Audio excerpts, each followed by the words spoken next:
back in once and for all. Usually I have the other laptop, but now we're on Facebook. We're on? We are on. Yes.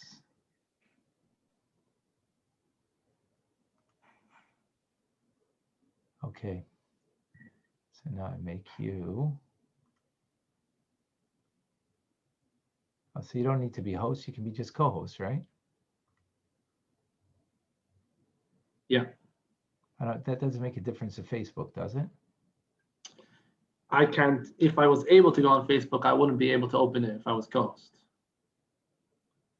I think. Right. Now that you open Facebook, it makes no difference. Oh, it makes no difference whether I'm no longer a host. Do I need to host it if Facebook continues, or it just continues on its own separate of me being the host? No, I don't know. We could try it out. Okay. All right, I'll see you soon. All righty. Thanks so much.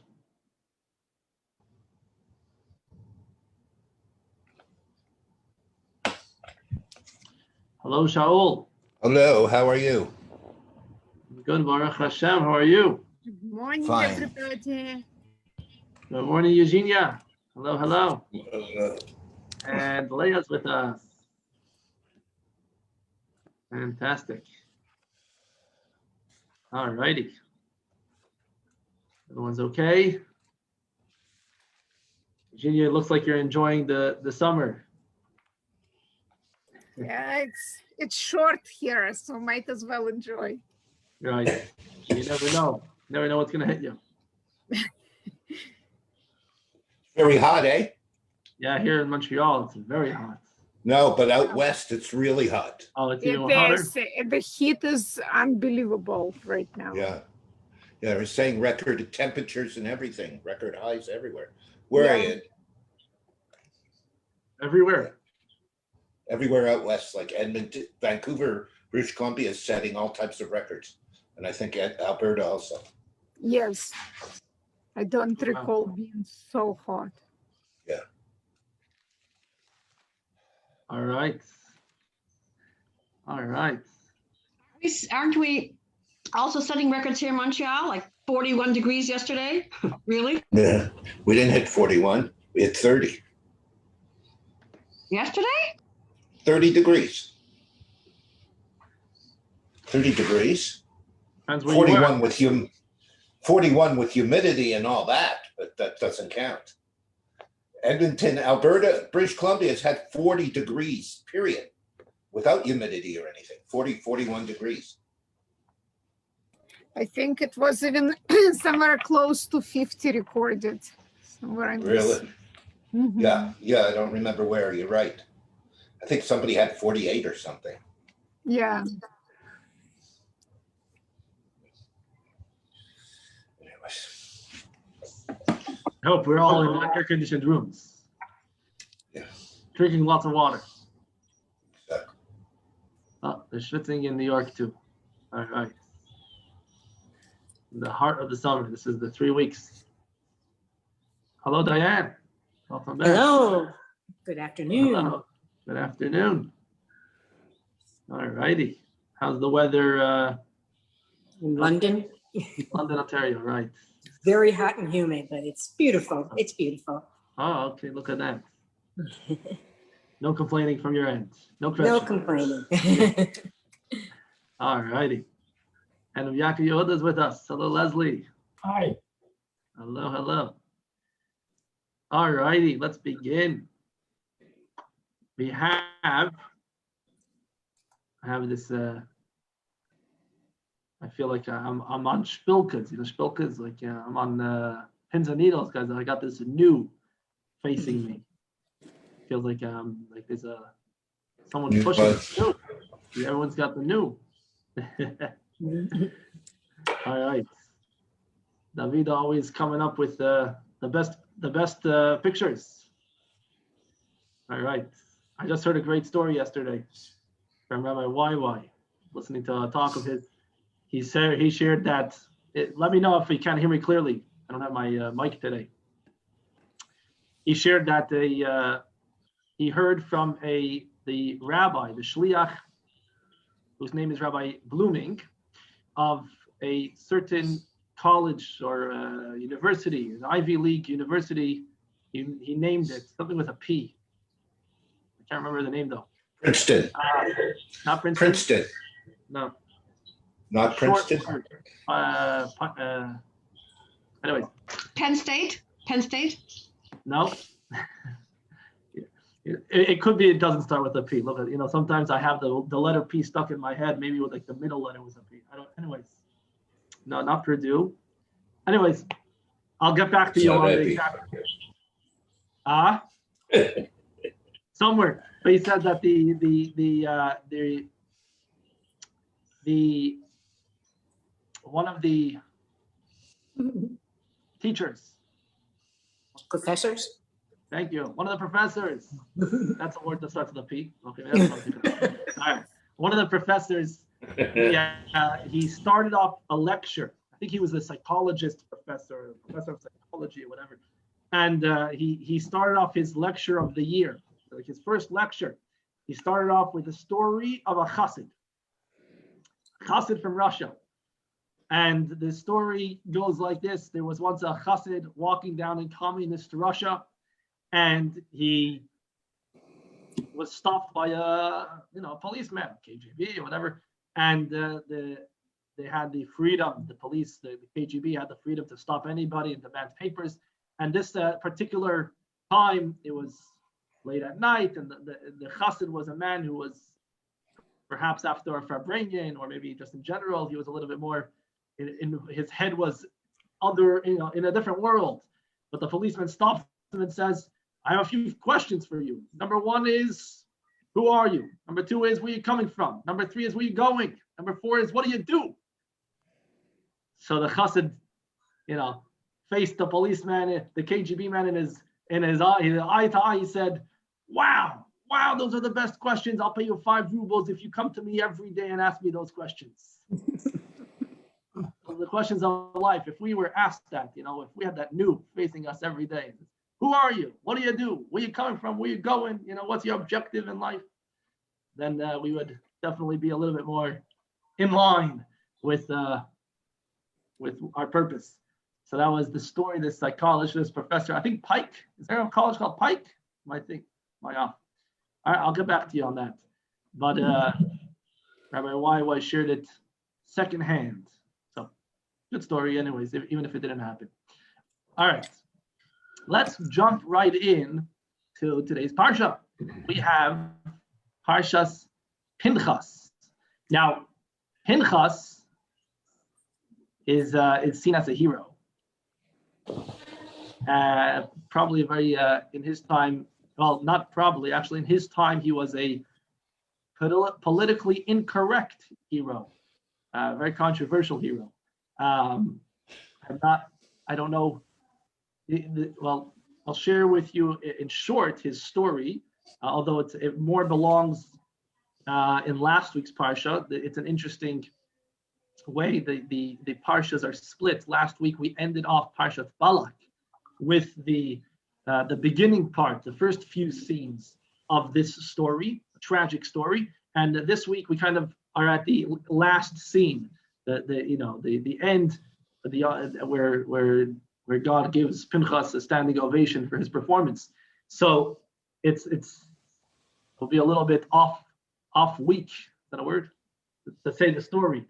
But just for sake of clarity, I will share just the pointers, and if there's any questions, please do, as always, speak up on the mics if you can, and ask the questions here on the class, so we can clarify anything if that's needed.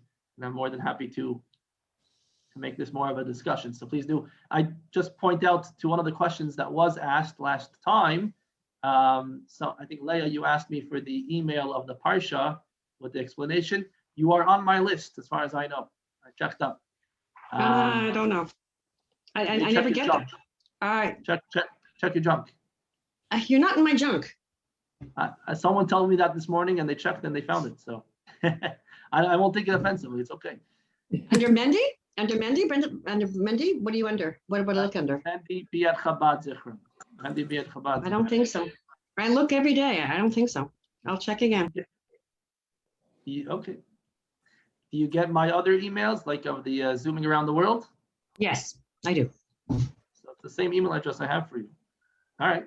Anyways, check it out. It could be because I sent. Anyways, check it out. Let me know. If not, I'll reload your email address. Okay. So let's do this. Pinchas is a grandson of Aaron. He's a son of Elazar, which is the Elazar is the one that took over Aaron last 2 weeks ago already. Aaron had passed away. He's no youngster. He's definitely alive for the past 40 years. So he's at least 40 years old. Older than me. Anyways, Pinchas is in middle of a dramatic, there's a big drama going on in the Jewish camp. Last week, we learned of Balak, who hired Bilam to curse the Jewish people. In the end, that turned out to be blessings. And I'm going to mute everybody, but of course, as always, please do unmute. If you'd like to share anything, just to make it more clear for everybody. Okay. Bilam, of course, blesses the Jewish people, and then realizing that he has failed in his mission, he leaves with a real hit to the Jewish people, which really did hit and damage the Jewish people at that time in a very real way. He gave some sound advice to Balak. Again, Balak is the Moabite king who hired him, and basically told him that we can't curse the Jews, we can make them sin, and if they sin, then we can leave the rest in God's hands. There's consequences to sin. So they made them sin by putting out the Moabites and the Midianites came together for this. They were enemies, but they came together to hurt the Jews. We see throughout our history, it happened many times. And they basically enticed the Jewish people to adultery and idolatry together, which of course, in the big scheme of things, those are two big no-nos and bring to tremendous consequences, as the Almighty says very clearly. For The men, right? They entice the men, right? They entice the men. The women never sinned. The entire history, the women never sinned. Let's put it that way. Yes, I actually wanted to focus on the women of this parsha because we finally get some. Yes, you're right. The women didn't sin, and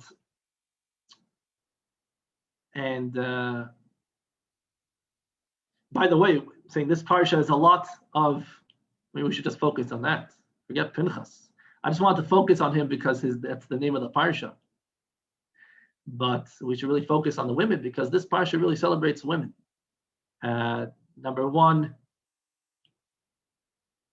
I'm getting some pushback. No?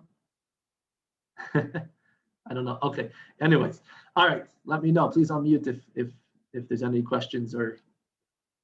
All right. This parsha really celebrates the women because number one, we have the 5 daughters of Tzalafchad and the whole story over there and how much God appreciated their coming forward. And number two is we talk about the Jewish men who died in the desert and the new Jewish men who were going to enter the land. But that very much tells us that the Jewish women remained alive from beginning to end. And they were there from beginning to the end. And they were the ones that really loved the land. And they were the ones that didn't suffer any of the consequences of what the men did in the desert. So it's really a parsha celebrating the men, the women, sorry. So we will focus on that in a moment, but let's just finish up with Pinchas as the name of the parsha. What we learned from Pinchas. Actually, there is something to talk about his mother, so we'll get there too. Pinchas is watching his people fall into sin. And at a certain point, one of the leaders, one of the Nasi and one of the princes of the tribe of Shimon, to be exact, his name is Zimri. Zimri comes forward to Moshe with a Midianite princess. And Midianite princess. And he says to Moshe, can I marry her? You married a Midianite. Zipporah was from Midian. And Zipporah, Moshe's wife, was from Midian. So why wouldn't I be allowed to marry this Midianite woman? And he goes ahead and actually is with her in his tent. Pinchas, and at this point, Moshe is at a loss of what to do. All the leaders around are at a loss of what to do. Pinchas, who was younger, he pops up and he says, I know what to do. Such an act demands zealots to be zealous and to take care of them without going to court. And Moshe said, you remember the law, you go ahead and do it. So he went ahead and he killed, basically, both the leader and his new wife of sorts. And that stopped the plague, which was the consequence of the idolatry that was going on in the Jewish camp. God, in this week's Parsha, starts off the Parsha by applauding Pinchas and calling him the man who brought back the peace between me and the Jewish people. And that is Pinchas in a nutshell. The lesson that we learned from Pinchas, and the reason why it's so important to have him as the name of the Parsha, despite the fact that the rest of the Parsha goes on to talk about mostly getting ready to enter the land. We have another census of the Jewish people. We have that's part of leaving. Moshe passes away, or almost Moshe doesn't pass away. He gives over the leadership to Joshua in this week's Parsha. Joshua is going to be the one to bring the people into the land, and we talk about the splitting of the land, of the future land of Eretz Yisrael that they're about to go into. So it's a Parsha really dedicated to the land of Israel. And then at the end of the Parsha, we have sacrifices that are discussed for the various days and the holidays of the year, which sacrifices should be brought. So although Pinchas, the story of Pinchas only takes up the first few verses of the Parsha, seemingly having no connection to the rest, but the truth is that the lesson we learn from Pinchas is that our relationship with God goes beyond the rule book. That's the lesson we learn from Pinchas. Many a time when people get married, or people have children, or in any relationship, I guess, in life, unfortunately, we are, especially today, I don't know, unfortunately, but I think experience has shown that unfortunately, there's so many rule books out there that people try to live by the rule books. Usually it messes things up because people are a little bit more real than rule books. Books can help, and definitely do help, and should be used. I'm not an authority to say yes or no. I'm not experienced enough either, so take it or leave it, I guess what I'm saying. But I think that people are a lot more deeper and more real than just what it says in the rule books. So if I'm living my life and having relationships with people and communications with people, all based on the rules and everything according to the rule books, it should be going well. I can definitely expect disaster. So a true relationship demands beyond the letter of the law, it's called. Demands that we take the person for who they are, and the relationship really demands going beyond just the rule book. So that's what Pinchas teaches us. We're about to enter into the land of Israel. We're about to really experience Judaism the way it was meant to be. When God gave us the Torah, God gave us the Torah in a physical world, not to remain in the desert. The desert was just preparation, what we call chinuch. It was like, preparing the child before bar mitzvah or bat mitzvah. But true and real, I guess, Judaism starts when we're 13 or 12. So the period of being in the desert was like before bar bat mitzvah. Going to the land of Israel was when Judaism really starts. What is Judaism? Judaism is a relationship with our Creator, with God Almighty.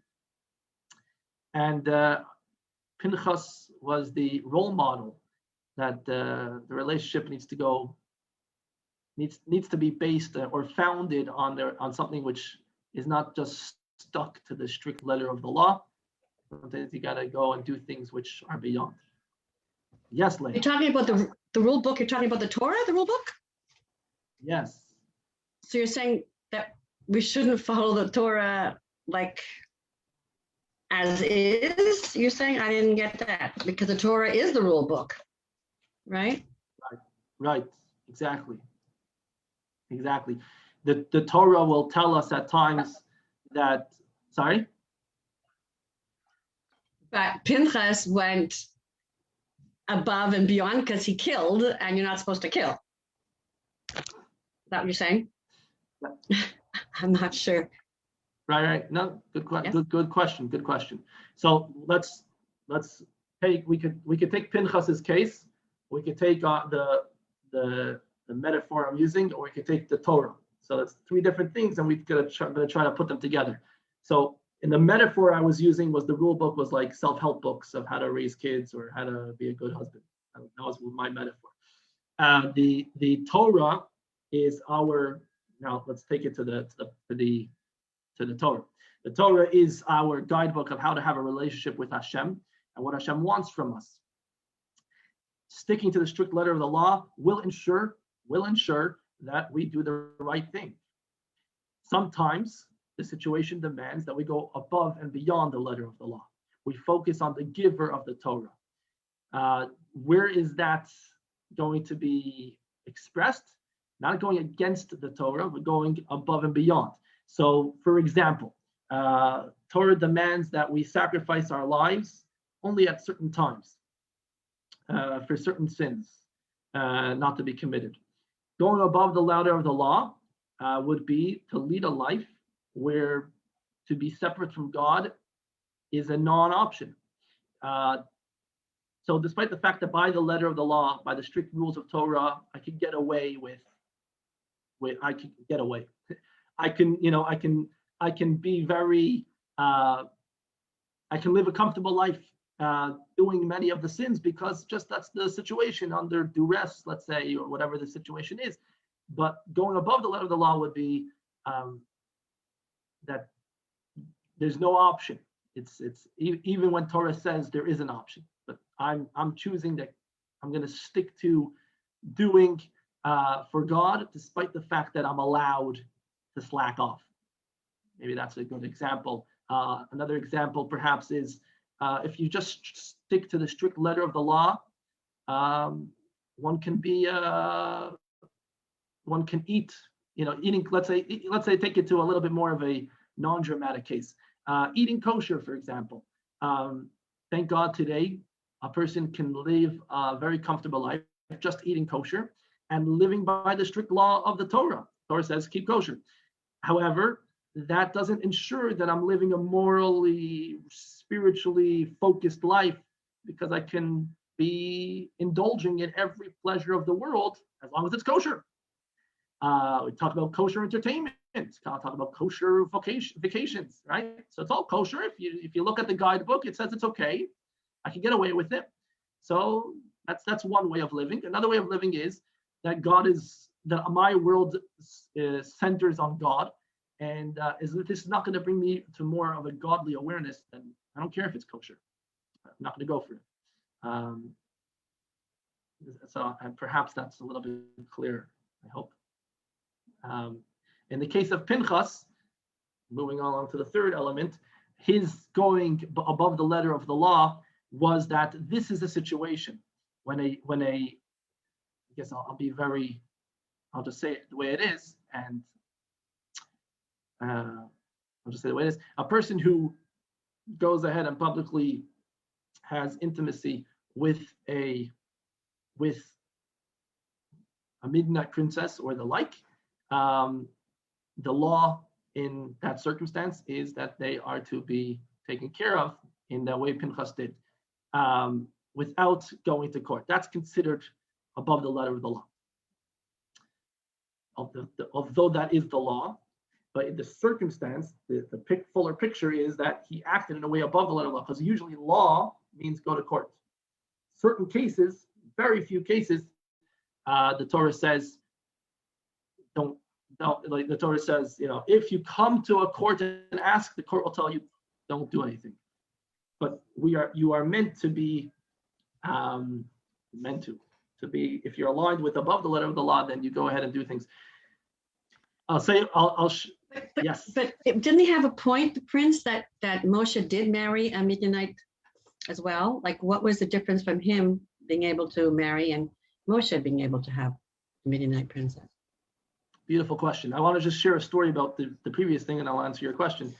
The story that comes to mind is there was an Israeli, a Chabad shliach in Israel that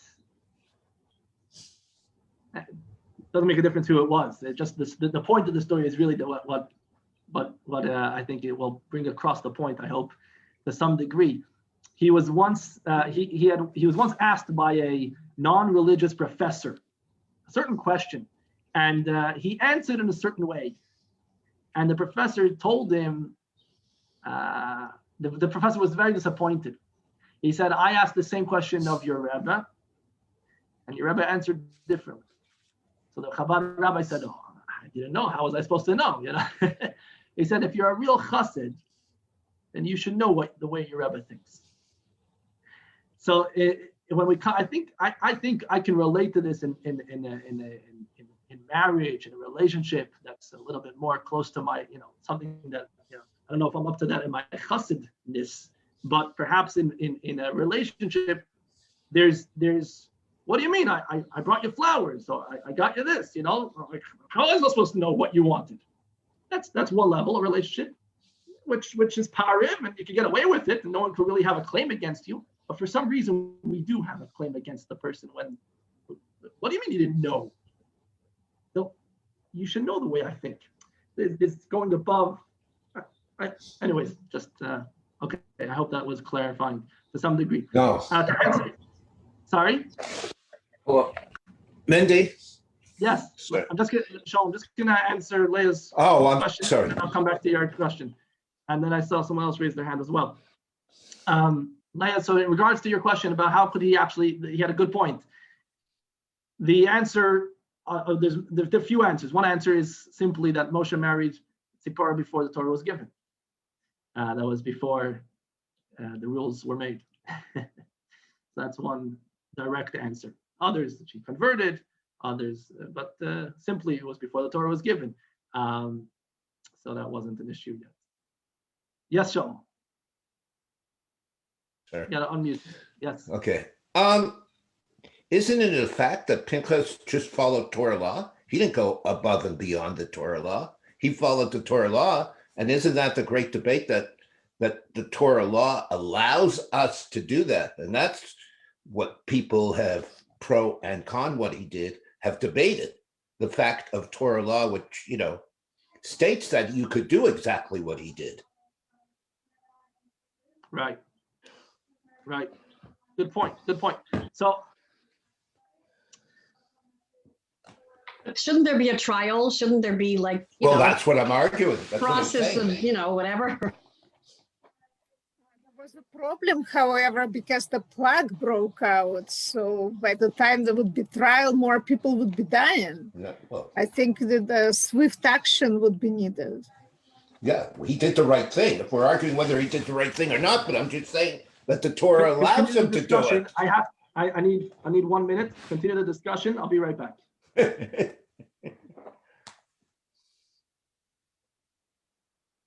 This wasn't it an issue that Moses forgot that actually it was a Torah law and Moses has forgotten it, and then Pinchas remembered and acted. Why didn't That's Moses it. kill him? Why Because did Moses kill him? Why did Pinchas Moses- have to do it? 2 reasons. From what I've read, first of all, Moses was stunned by the question and the insult directed at him about his wife. And second of all, probably because Hashem probably wanted it this way. Probably wanted Pinchas to do it and not Moses. He did want Pinchas to do it. Pinchas was honored with it. Yeah, of course. Yeah. Exactly. That's why I'm saying that must have been it. But Oh, yes, That's I just- agree with you. Yep. yeah, that's what I'm All saying. right, I don't mean to interrupt. Well, where are we holding it?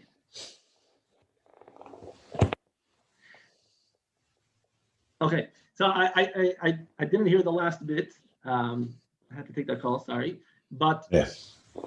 I think the way I understand it, Shaul, and you're bringing up a good point, and Leah was saying, what Eugenia about the perhaps the need for trial, and Eugenia saying there was a plague, there was need for swift action.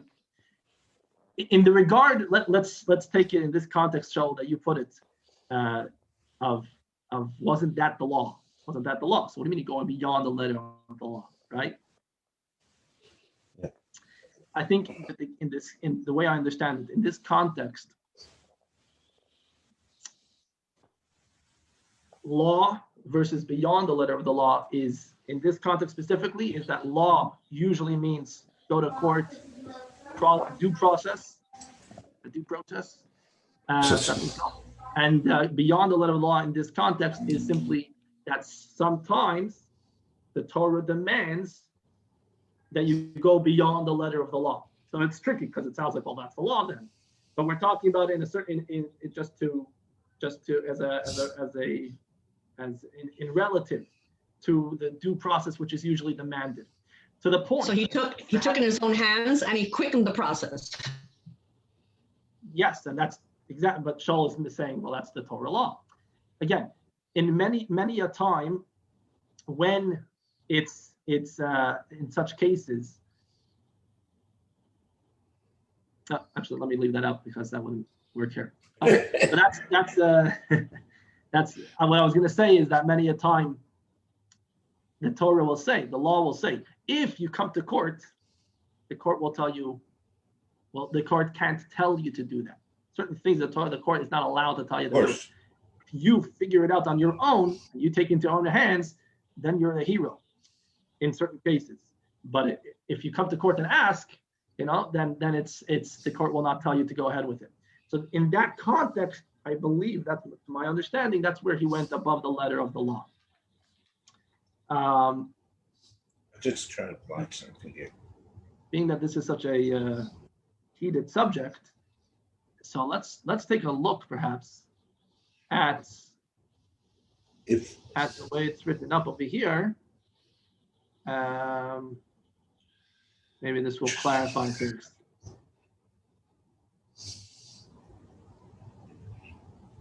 Here it is.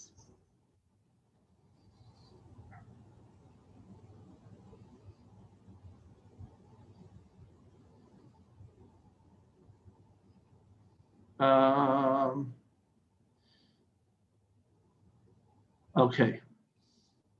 Let's see this paragraph. Perhaps this will. Let's see this paragraph. Perhaps this will clarify things. Here we go. Okay. Pinchas, you want to read this? Can you see it?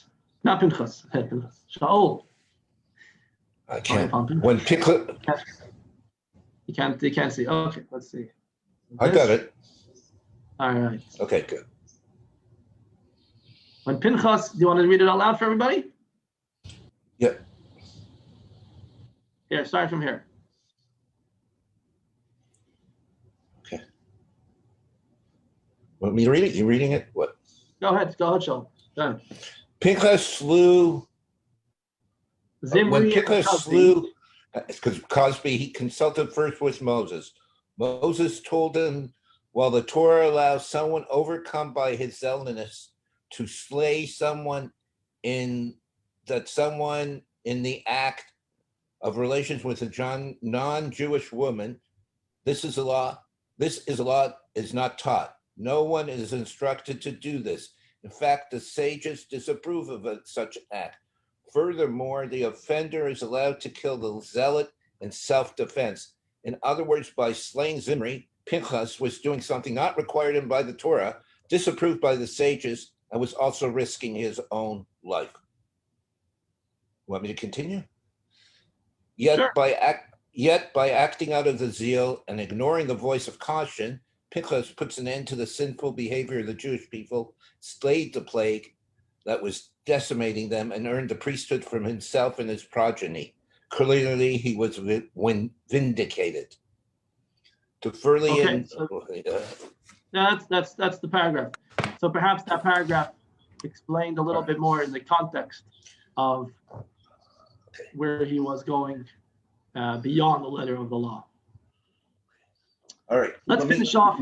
Mendy, Yes. just with regards to that, I was just looking it up because I remembered reading it in commentary in Numbers 25.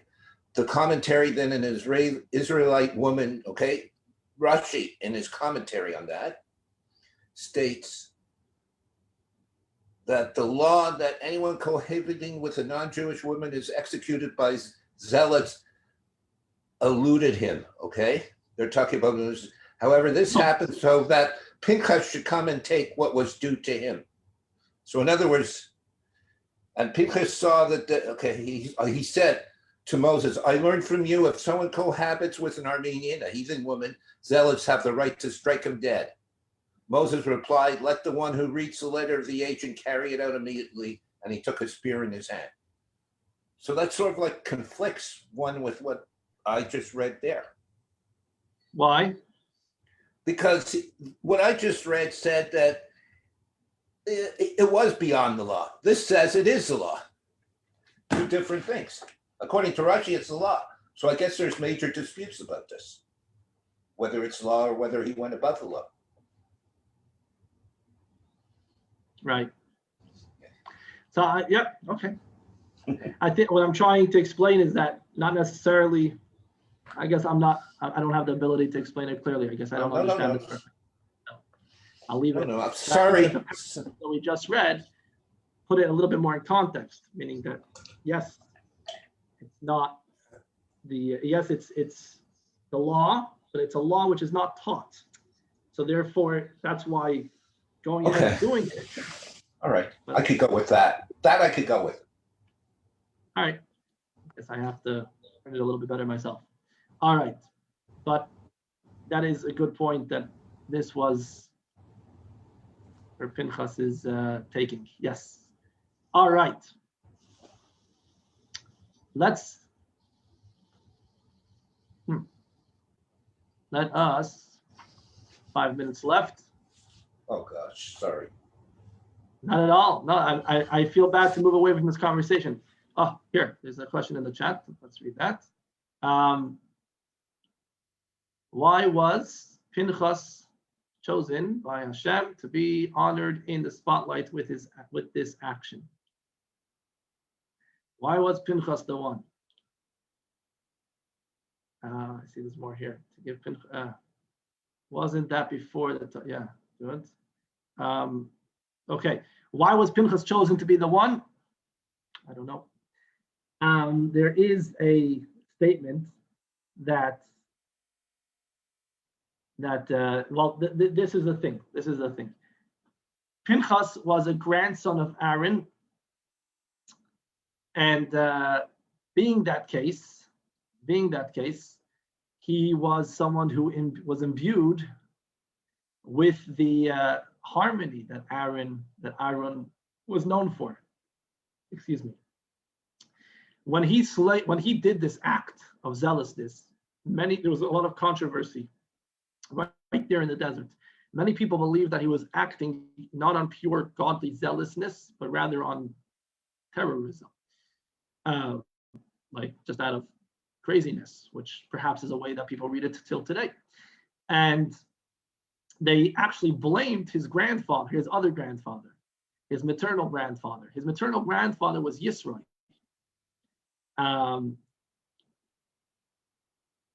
Yisro, Jethro, Moshe's father-in-law, before becoming the one who, before coming to the Jewish people, he was a world-famous idolater who was known to do all different types of idol worship, including things which were very cruel.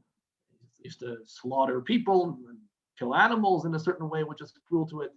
Anyways, so they figured that this was Pinchas was acting on his instincts that he inherited from his grandfather.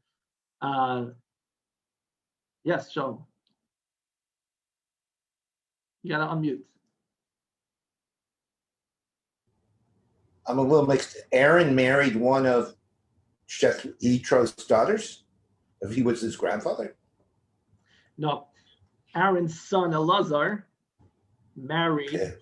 That right. Pinchas is two generations. Aaron is a grandfather. Aaron married a woman named Elisheva. Aaron's son Elazar married Mrs. Anonymous. We don't know her name, or at least I don't. But she was either a daughter or a granddaughter, a descendant of Yisro. I don't know if there's an exact family tree there, but he was a descendant of Yisro. So Pinchas was related to Aaron paternally and to Jethro maternally. And because of that, they figured that he was acting on that. So therefore, that's why, because of that controversy surrounding Pinchas, that's why this week's Parsha starts off with what? With, let's take a look at the first, let's take a look at the first pasuk of the Parsha, where it introduces Pinchas. It says, Pinchas ben Elazar ben Aaron HaKohen. Pinchas, the son of Elazar, the son of Aaron. Okay, when God introduces Pinchas and gives him a medal for his bravery, he introduces him based off his paternal lineage. Why? As Rashi says, since the tribes were disparaging him, there were some of the tribes people that were insulting him, were saying, look, this is a descendant of Puti, who's basically his mother's father. Here it says his mother's father fattened calves for idols. The idea of it is Jethro. Now, again, if it's his mother's direct father, or if it's an ancestor of sorts. Now, for this reason, basically, God says, no, you're getting him wrong. He wasn't acting on that DNA. He was acting on his paternal DNA from Aaron. Aaron was the pursuer of peace, the one who brought peace and harmony amongst the Jewish people. So now Pinchas acted on that with complete, absolute godly intentions, and therefore he brought the peace between me and the Jewish people. God gives him, therefore, in the next verse, that we see shalom, a covenant of peace. And in fact, the Kabbalah tells us that Pinchas evolved into Elijah the prophet, and Elijah the prophet is the harbinger of peace. He's the one that's going to announce the coming of Mashiach as a consequence or as a reward for the original zealous bravery of his previous, I guess, reincarnation, Pinchas ze Eliyahu. What we can take away from all this, at least on a more practical level, and I appreciated very much the discussion. I definitely got to do more homework, but I shekayach for making it in the discussion. But the takeaway from all this is that when we are faced with when we see a situation around us and we see that the leaders are at a loss, or either at a real loss or just not doing anything about it, then perhaps, like Shaul told us, it's God showing us that it's there for us to take care of. Don't rely on the leaders. Go ahead and jump into it. Doesn't have to be in such a dramatic way. It doesn't have to be such a dramatic story like Pinchas is. But whatever the case may be, many times we look around the world and we say, oh, they should be doing this, they should be doing that. Where are we? Perhaps it's a sign God wants to tell us it's time for me to make my debut on the world stage, or continue my. Rabbi Fine is with us, I believe. All right, thank you very much for being here today and for the discussion. Thank you for all the questions, and keep making it more exciting. All right. Thank you. Thank you, Rabbi. Have a good day. All the best. Thank you, Rabbi. Thank you. Hello, everybody. Welcome. Hello. Everybody. Good afternoon. Good afternoon. So before we get into an exciting teachings. I introduced today something that I want to share with those who didn't get the information earlier today. But God willing, tomorrow we're going to be back for my yeshiva, at least for part of it, every day. But it's going to be a different format. We're going to be learning Rambam, Maimonides. And it's going to be a little different. This is like, it's going to be real serious undertaking that's going to need your real concentration. And I'm actually, I'm thrilled is I'm doing it with two of my sons, and even more maybe. My son Label, Saul, you're going to see Label maybe more often now. I hope you can take it. I hope you can take it, Saul. And my son Yosef in LA. Label's here in Montreal, in a suburb, together with Saul. And my son Yosef, and it could be a couple of other sons maybe will also join. But what we're going to do is 3 chapters a day of Rambam, which is a formidable task to do, and it's going to it's not easy. Like the concentration is going to be to new levels of focus. We will not entertain questions like during the class because, during the actual teaching, and I would even suggest not to write it up on the chat, but just maybe write it on a piece of paper in front of you. After the class, we will go into it because everybody's going to learn on a different level, and questions will be, because there's a lot to learn. There's a lot of halacha. This is halacha. The beauty of this is in 1 year, you will become knowledgeable in every area of Torah. Every area of Torah. So it's something unique. It's something amazing. This is something that the Rebbe, very much wants us to do, if we can do the 3 chapters. Some people, I did actually, be quite honest, I did all these years 1 chapter. I now started 3 chapters, and I've had more time to do 3 chapters than I had to do 1 chapter. Just because when you devote yourself in your head, you got to do it. You do it in a very different way, and your commitment is very different. And so I'm extremely excited about this. I've already introduced this to some of the people in the congregation here in Shul this morning, because it's just like last night this came about. This is really hot off the press. And some people are extremely excited to do this. We're going to do it 6 days a week. Shabbos, we won't be able to do it. So I don't see how we'll do it after Shabbos because it's so late. But it's extremely exciting. This is what will be at 1:45. We're going to do it at 12:45, like we're doing now, 12:45. So starting tomorrow, it will be, believe it or not, guess what we're starting with? The laws of tshuva. We're doing a Gersa tshuva in Tanya, and we're doing now the laws of tshuva in the Rambam. So a beautiful place to start. We'll then learn the laws of Shema and prayer. We'll learn, the laws of blessings and everything, all from the Rambam. It's going to be a fast pace, so it'd be a lot to digest. I'll be quite frank and honest. Not all of you are going to appreciate it because here I do it at a slow pace. I ask you if you have questions, and you have interaction. This is not so much going to be interaction.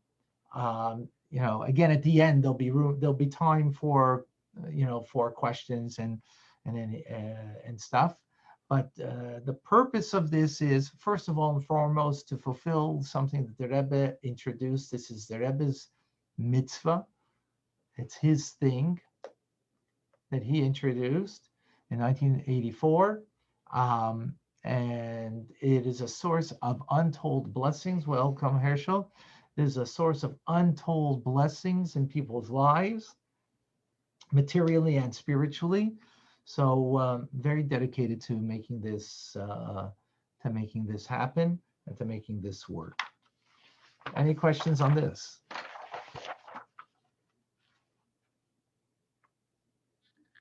Ivan Herschel. Easy come, easy go. Okay. Hello. Yes, Tim. Yeah, I didn't know if my mic was on or not. Do you recommend a particular text of Rambam's teaching for us to follow along with? So yes, I will have it on the screen, what we're learning. So you'll be able, I'll have it on the screen, so you'll be able to follow it on the screen. Okay. So you'll have it there. But if you do, if you really want to be committed to this and make this happen, the best thing is to have the Sefer, to have the books, and it's several volumes. I don't have the copy of it here. It's in the library. If you could provide that in a I don't know, a link or a title. Yeah. I'll have the link from you on Chabad.org. The daily studies on Chabad.org has the Rambam, has 1 chapter, 3 chapters, has the Sefer Mitzvahs. So we're not doing Sefer Mitzvahs, we're doing the Mishnah Torah. And again, in about 11 months, we will have a complete knowledge. I mean, we're not doing it, how much is going to sink in, some of it will, and some of it, it's going to be a lot of information, but you will have a complete knowledge of the entire Torah, including the laws of Mashiach that we've learned actually in depth, some of the stuff in the laws of prayer, the laws of sacrifices you're going to know about. You're going to know the laws of tithes and you name it. Oh, Mendy just put up all of Torah, all of us. Okay, so Rabbi Mendy just put up, so you can have there. So this is going to be, for me, this is a huge challenge. I got to tell you, huge challenge, because it's a daily commitment. So I'm making the commitment anyways to learn it. So now I'm going to learn it together with my sons, with you guys, and whoever wants to come and follow along. So again, the give and take will be limited to the end,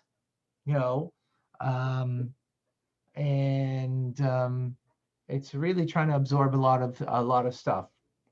But this can bring us to new heights, to new places, and as I mentioned, this is a takana. This is something from the Rebbe.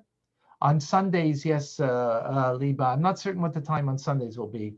We'll get back to you on that. I didn't discuss that with my sons, but yeah, we'll have Sunday. So, excuse me, this will bring us to new heights of learning, new heights of an engagement. That's going to be very exciting. At least I'm very excited, I got to tell you. Can I have who is thumbs up excited about this idea? Okay, Davida, Eugenia. Okay, wonderful. Okay, all right. Leslie, Saul.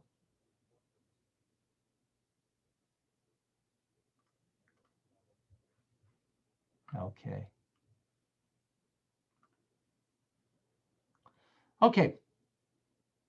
That aside, I want to share with you.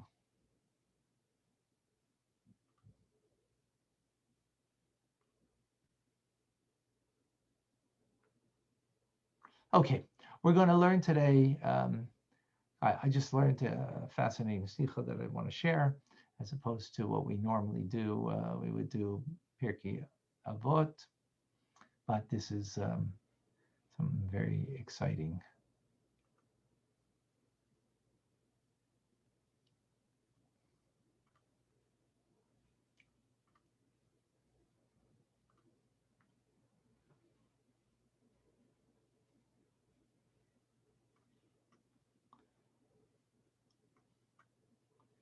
All righty. So this week's Parsha. Just to give context, last week Bilam tried to destroy the Jewish people through giving them a curse, which of course was transformed into blessing, ultimate blessings of Mashiach and the like. That's what we learned. So you realize, you know what, it didn't work, but I know something that will work. What God really hates with the Jewish people is if they're immoral. That's what he hates, that, especially if they're immoral when it comes to, relationships and it comes to idolatry. He's doesn't like that. And so the Midianite princesses, they engaged the men in immorality, and through that into engagement into idolatry, serving idols, and so on. And what happened? Courts of justices were set up to judge those who were idolatrous, and they were given a death sentence because of their actions of idolatry. Then the tribe of Shimon came forth to Moshe and said, questioned him about his relationships, and then a plague ensued. So then Zimri, who was the head of the tribe of Shimon, tried to stand up for them, for his people, for his tribe. And he says, well, who gave you permission to marry your wife? She's not Jewish. I mean, she became Jewish, she converted, like everybody converted back then, right? And then he goes and has relations with a princess of Midian. And Moshe in the moment forgets the halacha, and comes Pinchas and kills the two of them. This week starts with Pinchas getting his reward to become a Kohen, even though he was a grandson of Aaron, but he was already born when the priesthood was given to Aaron and to his sons, and he was too young, so it was not given to him. But he gets it as a testament of peace that he created, which that's a whole different understanding of what that means. We won't go there. But then what happens after that? The verse says, "Vahi achrei hamagefa." It was after the plague. You have it in front of you in the screen. Vayomer Hashem. And Hashem spoke to Moshe and to Elazar, the son of Aaron, the Kohen, saying, take a census of all the congregation of the children of Israel from 20 years up and old and upwards, following their father's house, all that fit to go out to war in Israel, right? So Rashi, and that's what we're going to understand here, Rashi, fascinating teachings over here. So Rashi quotes from the verse, and it was after the plague, etc. He writes, which etc. means, that from the plague, because there's interruption in the verse. There's actually space, believe it or not. One of the few times there's a space in a verse itself between one word and the next word. So he says, etc. And Rashi says this is compared to a shepherd whose flock was infiltrated by wolves, who killed some of them. He counted them to ascertain the number of those remaining. Another interpretation, when he left Egypt, he was entrusted to Moshe, and were entrusted, the Jewish people were entrusted to Moshe. They were given to him with a reckoning, meaning with an account of how many Jews there were. Now that he neared death, and the return of his sheep, meaning the flock, the Jewish people, he returned them with a reckoning, with accounting. Second explanation, right? So let's go with the first one. Let's leave the second explanation. We'll start with the first one. So simply understood, after the plague, right? Then it says that not only what occurred after the plague, which is the census, but after the plague is connection. That's the reason why you're making the census. What is the connection then between the plague and counting the Jewish people? So Rashi explains, and he gives the analogy, right? The analogy, the first analogy that we have of a shepherd whose flock was infiltrated by wolves, who killed some of them. He counted them to ascertain the number of those remaining. Okay. However, this is difficult to understand. Rashi has already explained to us in the beginning of the book of Numbers of Bamidbar. He says, because of the dearness to God, he counts them at all times. In other words, any significant time, God is counting the Jewish people. Anytime there's a change, God is counting the Jewish people. He did that when we departed Egypt. He did that when we fell with the sin of the golden calf. He did that when his presence rested, the divine presence rested in the Mishkan, right? Hashem commanded. Why did he command then that the Jewish people should be counted? Because of the dearness that we have for him. So you wanted to know, to determine how many are remaining. So then if that's the case, why is it necessary here for Rashi to tell us a whole story with the shepherd and the flock, how many are remaining? We know any significant time, God is counting the Jewish people. Now, if you want to say Rashi's not going to rely on us, that we should remember what happened at the beginning of this book, the fourth book of Numbers of Ben Midbar, so then Rashi just should say very simply to determine the number remaining. Why does he have to give us a metaphor? Why does he have to say anything? Firstly, additionally, we need to clarify. Well, so in other words, the metaphor, what's the metaphor adding over here that we don't understand? You use a metaphor to give us a deeper understanding of an idea. But we understand over here. Something happened. There was a plague. Now we got to count the Jews to see who's remaining. Fine. Furthermore, the analogy doesn't fit the analog. Who's the one who commanded that they should be counted? God. Well, God's not the shepherd. The shepherd is Moshe. So why is the analogy of the shepherd, Moshe, it should be of the owner of the sheep, which is God. That should be the proper correspondence. The owner of the sheep wants to know how many sheep he has left. So God tells Moshe, he commands him that, you should count the sheep because I want to know how many are left.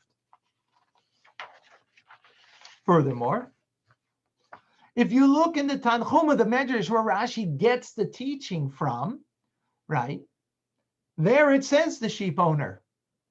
But Rashi deviates and he uses an analogy, the shepherd.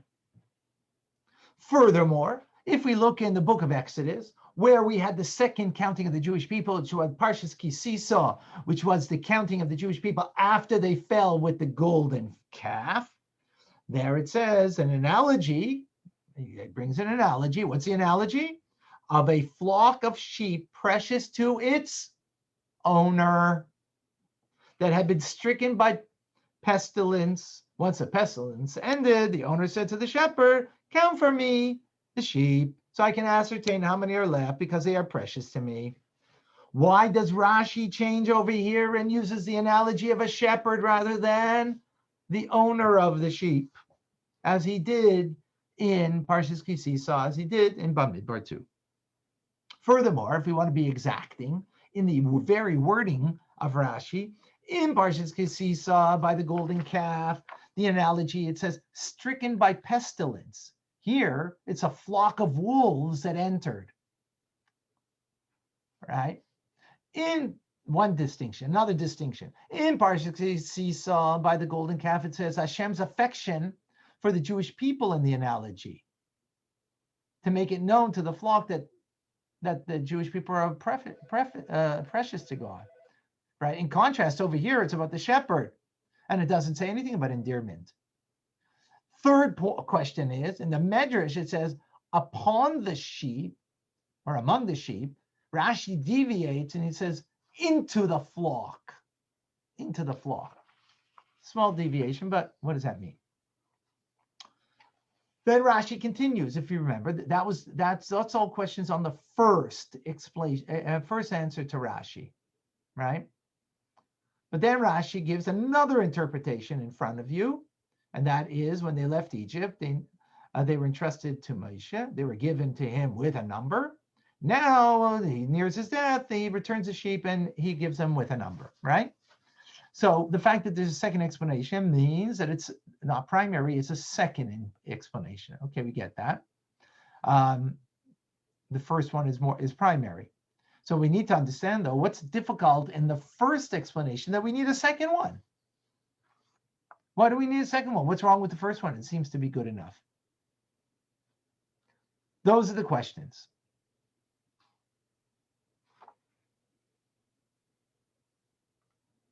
Everybody with me? Hey, Michael, welcome. We're good? Yeah, everybody? Denny, you following? Michael? Yeah? Saul? Okay. So the explanation is as follows. Rashi is coming to clarify something. His problem is when the verse says it was after the plague. Why is the verse mentioning after the plague? In other words, it's not about the chronological fact of that it's after the plague is Rashi's problem. Is that after the plague, this is why you're counting. How does that add up? Let's explain. I mentioned earlier the story from last week, the end of Parshas Balak, right? Men that were idolatrous with Baal Peor, the idolatry of Peor. They were punished in two ways, I mentioned earlier. The wrath of Hashem that flared up against the Jewish people by sending a plague, right? There was a plague. Subsequently, there was also, not subsequently. So because of the plague, 24,000 Jews died. Then the second thing that occurred was that Moshe said to the judges of Israel that each man has to judge and bring, if befitting, the sentence upon them, which idolatry with witnesses and the like is a death sentence. So Rashi explains there that each judge of Israel judged two people. You know how many judges there were? Anybody? I think I mentioned earlier, or maybe I didn't. 88,000 judges. Times two, 176,000 people were judged because of their engagement with Baal Peor idolatry. So Rashi now has a problem based on that. Based on that simple arithmetic, right? 176,000 versus 24, right? Is that clear? The plague, 24,000 were killed. By judgment, 176,000 were killed. So Rashi's problem is what's very baffling to him. Why does the verse then emphasize after the plague that the Jewish people were counted? The counting is to know how many are left over. Well, there are a lot more that were killed because of the judgment. 7 times more. 7 times more. Is that clear? So the verse should have said after the judgment and plague, or after just the judgment, because so many more were lost as a result of them. So Sorry, I thought, whoops. Oh, sorry, hold on. Sorry, I thought that the plague was for those who were sinning. They were being killed. There was a judgment as well? A judgment as well. You have to go back in the Parsha and look at Rashi, you'll see. Yep. Yep. Yep. Yeah, you're right. It's not as clear in the verse. It's you got to see the nuance in the verse and see Rashi, how he explains. But yes, absolutely. So to address this difficulty, Rashi draws on the analogy of a shepherd whose flock wolves entered. Saul, sorry, you want? Yeah, I want to go back to the previous question that Lily mentioned. Why would not Hashem say clearly that 176,000 died by judgment? Oh, Why? I mean, first of all, because that's as everything in Torah, there's written Torah and oral Torah. For whatever reason, some things are meant to be in the oral Torah, Okay. not written Torah. Like, Shabbos, the laws of Shabbos. The only thing that you know is you can't make a fire on Shabbos, right? Where everything else is only through a learning, like, a diuk, an exacting Okay. words, right? Okay, but I would So in my that's, but no, but it's very clear about the judgment. I mean, go back on it. You'll see. Okay. Okay. Thank you. You're welcome. So let's go. So now, simply put, the difference between a sheep owner, right, the shepherd to count the sheep, to knowing how many are remaining, and the shepherd who counts them on his own accord is as follows. The sheep owner wants to know how many are remaining. Why? Because the sheep are dear to him, right? It's his sheep. He wants to show this also to his flock. Therefore, Rashi in Parsha Pinchas, he says, count me, my sheep, God says, in order to make known that they are dear to me. Meaning that what matters to the owner of the sheep is what remained intact. It doesn't matter whether or not the shepherd is at fault or there's misfortune caused by the sheep to perish. Of primary importance is the integrity of the remaining sheep. That's all the sheep owner cares about, right? In contrast, the shepherd counts the sheep to know the number remaining. He does so primarily, not to show endearness, not primarily for that, because he does it because that his job is as a shepherd. That's his job as a shepherd. His intention is to better devote himself to the remaining sheep in order to protect them from a similar misfortune in the future. Is that clear? Therefore, presumably, this would be the primarily occur for the shepherd feels responsible for the loss of sheep for the flock. But when the shepherd cannot prevent the mishap, he doesn't feel an urge to ascertain the number of remaining sheep because he's done nothing wrong in his job as a shepherd. So with this, we can appreciate the discrepancies. The sheep owner, God, in Parsha Pinchas, Rashi writes, stricken by pestilence, right? But here in our analogy, it's about a shepherd. Rashi writes, the wolves entered. What does that mean? A shepherd can't prevent pestilence. Can't do that. He can't prevent it. Therefore, he's blameless if it happens. However, he can. And in fact, his job is to protect the sheep from the wolves. That's his whole job. Otherwise, the sheep can be there on their own. It's only because the wolves are going to come around. He's got to protect from them. So that's why Rashi writes, wolves entered and killed some of them. Who's responsible? The shepherd. Therefore, in context of the analogy of the sheep owner, what's important there as owning of sheep are dear to you. It's unrelated. It's not relevant how they got afflicted. So therefore, Rashi mentions pestilence. That's irrelevant. That's what he says the story of the golden calf, right? In contrast, in our analogy of the shepherd, he writes, wolves entered, because wolves entered, well, that's his job, to prevent the wolves from wreaking any havoc amongst his flock. That's his job. Is that clear? So now we can understand the solution to those enigmatic words of this week's Parsha that says, after the plague. Why he has to use the analogy of the shepherd. And it doesn't use an analogy of the owner of the sheep, because the loss of Jewish lives caused by the judges was a result of the Jewish court judging and sentencing those who were deserving of their punishment. Therefore, did Moshe Rabbeinu have any responsibility towards them? No. The court judged. So therefore, based on their demise, he wouldn't be counting necessarily. It wouldn't be an urge in him that he needs to. But when it comes to the plague, that's a different story. That is linked to Moshe. Why? Because again, in the story, the tribe of Shimon gathered and said to Moshe, is this woman forbidden to you? And what happened? He forgot the law.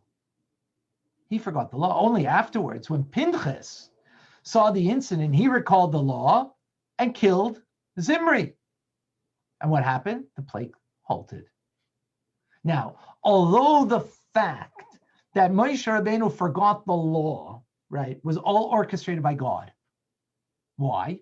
That Pinchas should do the deed, and that way he gets his reward of being the Kohen, which is in the beginning of this week's Parsha, right? So it was all orchestrated by heaven, right? And therefore Moshe is not responsible for what happened. However, he doesn't know what's going on in heaven. He doesn't know that that's what God did. All he knows is he forgot the law. And because of his forgetfulness, what happened? The plague ensued. And because it wasn't halted. Is that clear? Therefore, Rashi says the plague, right, and the analogy of the shepherd, into the flock, wolves entered. He counts them to know how many are remaining. So this census is initiated by Moshe feels a responsibility over here. He needs to know the remaining that are from the plague, because he thought, at least he thought, that he could have prevented it. Again, in the end, God orchestrated it, right? But because he forgot, if he would have remembered a moment earlier, they might have been killed a moment earlier, and he would have saved one life, 2 lives, untold amount of lives. So he feels a responsibility over here because he could have at least reduced the severity of the plague. In contrast, though, to the golden calf, where was Moshe Rabbeinu when it happened? On top of the mountain. He had no responsibility for their actions and what the result of their actions was. And therefore, the verse speaks about pestilence. Right, a pestilence. The shepherd has no responsibility over a pestilence because he can't prevent a pestilence from happening. He can't that some pestilence comes into the drinking water, or maybe there was something in what the sheep ate and it was kills off the sheep. Not responsible for that, but for the wolves, he's responsible. Is that clear? Unbelievable. Unbelievable. Go ahead. Moshe got the 10 Commandments and the oral law and everything from God. How could he forget about this important fact that you shouldn't be sleeping with? I just explained to you. It was forgot by heaven. Heaven orchestrated it. In order that Hashem made him forget. That way Pinchas would do the deed. That way he would get his covenant of peace and become a kohen. True, but he could have saved many lives, Moses, if you would remember. Okay, that's what I'm trying to say. Obviously it was not meant to be, but that's not the point over here. The point over here, in Moshe's mind, what's going on? I feel a sense of responsibility over here because I forgot something I should have remembered. That could have saved lives, 100%. How could he forget? Well, God did that. Why? Okay, whatever. That's irrelevant, but that God did that. But that's not how he's feeling. That's not how he's thinking. He's thinking, and therefore he's counting now because he wants to know how many are remaining after the plague that I feel a certain responsibility towards. That I need to know now how many are left there that I need to protect further. Now, so what's the problem with this explanation? There's one problem with this explanation. You know what that is? That makes sense, perfect sense if this would have happened 39 years earlier. But this is happening a few months before it passes away. If this is the only understanding they can have of this verse, then what? Then what? Yeshua should have been with it. How come Yeshua wasn't there for the count? Because right after this, what's going to happen? or not right after this, in this parsha though, Yeshua is going to become the new leader of the Jewish people, or appointed after his passing, right? So he should have had Yeshua with him in the count, because he's giving over, because he's soon going to pass on, right? So the Rebbe says, therefore, this explanation isn't perfect. It's lacking something.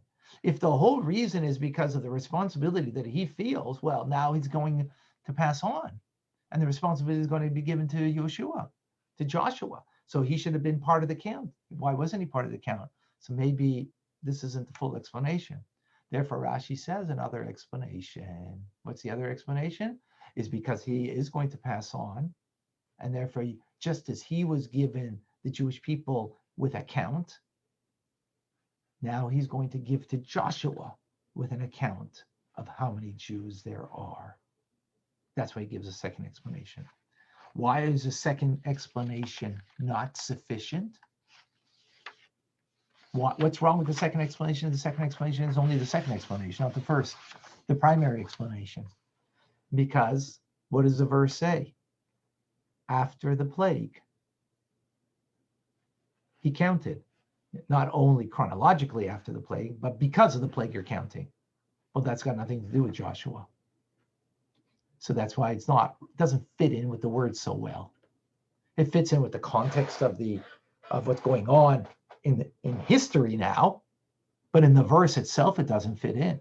The verse says after the plague, because of the plague, not just chronologically after the plague, but because of the plague. Because of the plague. Well, that's because of the plague that Moshe feels a certain responsibility as being the shepherd of a flock, that maybe he could have reduced some of the deaths because of the plague. So therefore he needs now to make that account to what's remaining, so he can take full, responsibility. That fits in with the verse itself.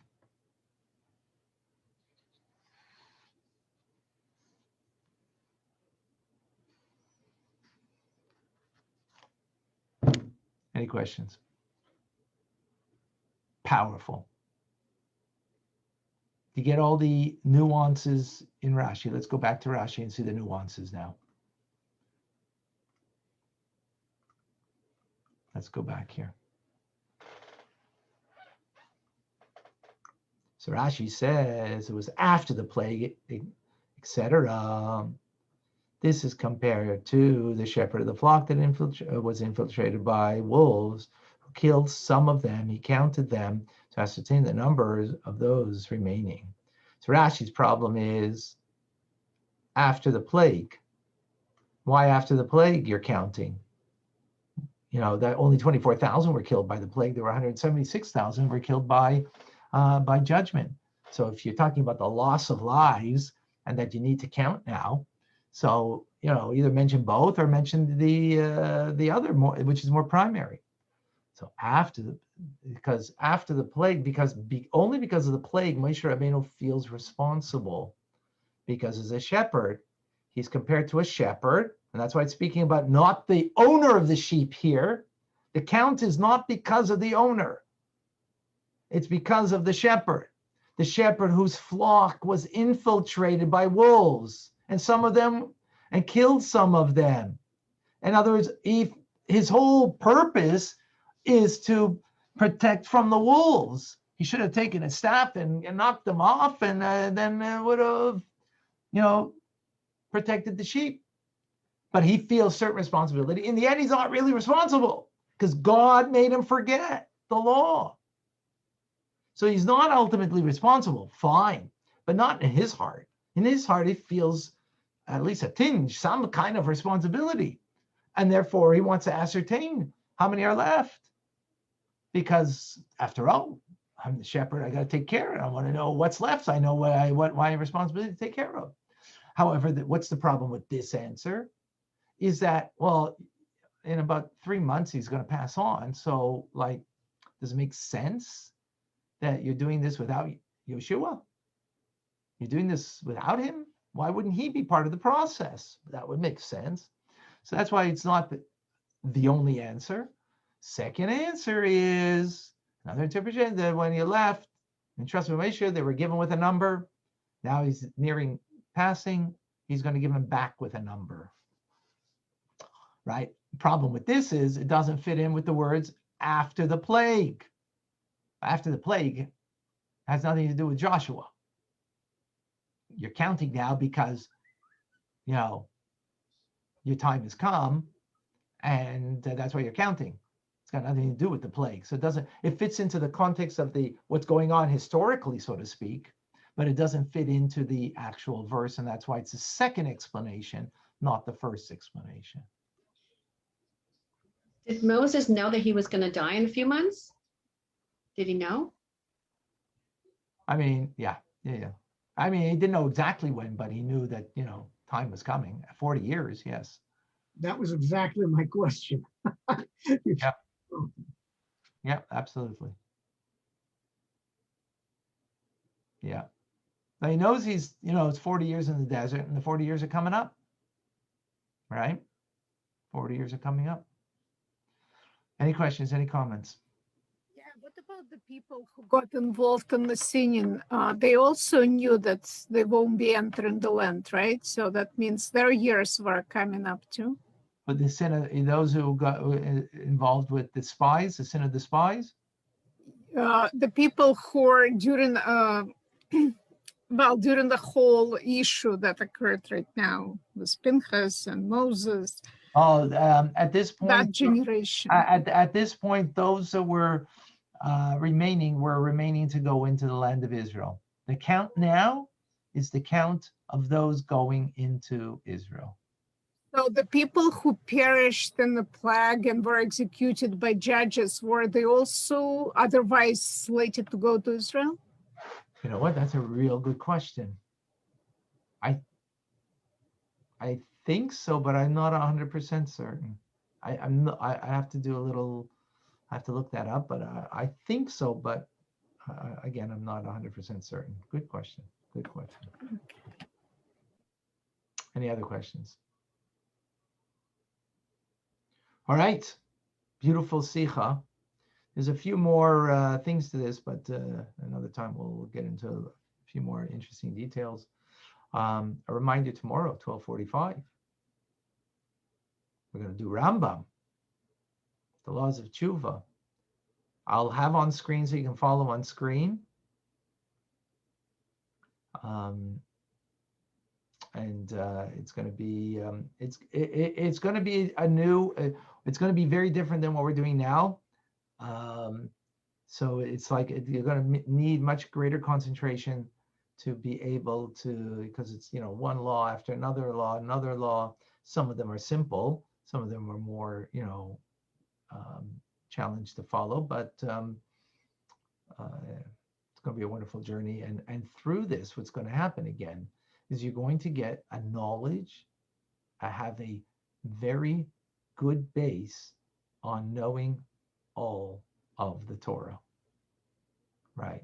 I mean, you won't know all of the Torah, but you'll know all of the halachas, and even though, quite honestly, we don't, necessarily paskin, we don't necessarily adjudicate the laws according to the Rambam, but that's not what's the relevance over here. It's just to have a broad awareness and appreciation of all of Jewish law.